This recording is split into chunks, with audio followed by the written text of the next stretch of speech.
Halo teman, kali ini saya akan share apakah jika kita galbay di akun laku sebesar 300.000 itu akan aman dari yang namanya debt collector.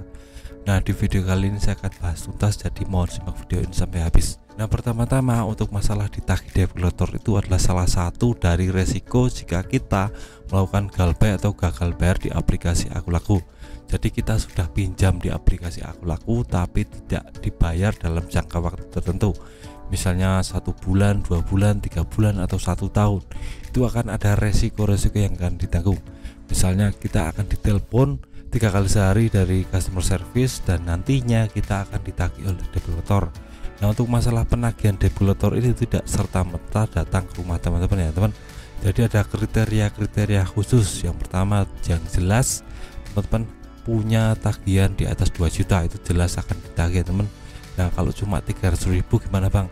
Nah, ini dari pengalaman saya dan teman-teman saya, untuk pinjaman sebesar 300.000 ke bawah itu kebanyakan tidak akan ditagih oleh debt collector ya teman, dan juga tidak akan masuk ke slik OJK karena cuma sedikit ya teman.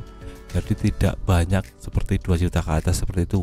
Jadi teman-teman yang punya tagihan pinjaman sebesar 300.000 itu baiknya menurut saya dibayar saja karena cuma sedikit ya teman, dan itu akan mengganggu slik OJK jika sampai tidak dibayar.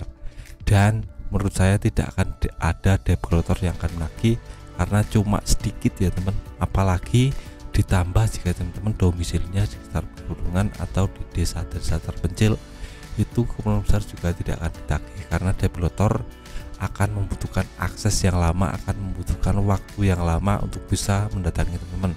Jadi itu menjadi salah satu pertimbangan dari debt collector untuk datang ke rumah teman-teman. Kalau teman-teman di daerah perkotaan itu kebanyakan didatangi karena ya cuma deket dan akses untuk ke situ cepat ya teman.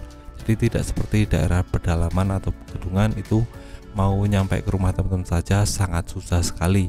Jadi debt collector akan mikir-mikir tentang ongkos buat ke rumah teman-teman dan mikir waktu, jarak tempuh itu akan lama ya teman. Jadi kemungkinan besar tidak akan ditagih. Itu jika teman-teman berada di daerah pegunungan. Nah, sekarang untuk yang pinjaman 2 juta ke atas gimana bang? Nah, kemungkinan besar akan langsung ditagih ya teman, karena 2 juta itu nilainya besar sekali. Jadi kalau debt collector nagih itu biasanya akan mempertimbangkan hal ini. Dan ini yang perlu dicatat, jika teman-teman nggak bayar pinjaman selama 1 tahun, 2 tahun, 3 tahun, itu untuk pinjaman lo online ilegal itu jelas ada peraturannya. Jika untuk masalah bunga dan denda itu cuma 100% dari pinjaman pokok. Jadi misalnya teman galbay 300.000 itu untuk maksimal pinjamnya, maksimal bunga dan dendanya itu cuma 300.000. Jadi nanti total bayarnya sekitar 300.000 tambah 300.000, totalnya 600.000 rupiah. Itu tidak dibayar selama 2 tahun, 4 tahun, 5 tahun ya teman. Jadi ini sangat amat bagus untuk yang pinjaman online legal. Ini ada peraturannya dari OJK, jadi harus dipenuhi atau harus dilaksanakan oleh pihak pinjaman online dan debt collector.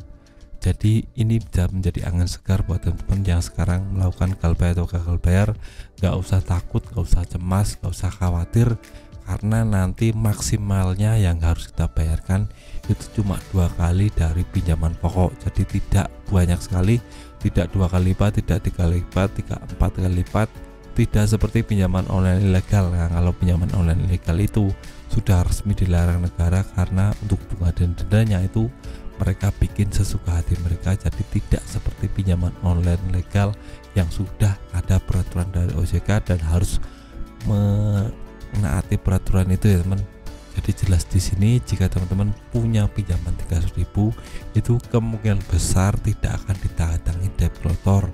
Itu adalah pengalaman saya dan teman saya. Jadi teman-teman bisa lega saja kalau punya pinjaman kecil tidak akan ditagih debt collector. Nah, itu saja penjelasan saya tentang pinjaman 300.000 apakah ditagih debt collector atau tidak. Semoga teman-teman tercerahkan, dan jika teman-teman ada pertanyaan bisa tulis di kolom komentar. Sekian video dari saya, semoga bermanfaat. Tetap semangat untuk kehidupan yang lebih baik.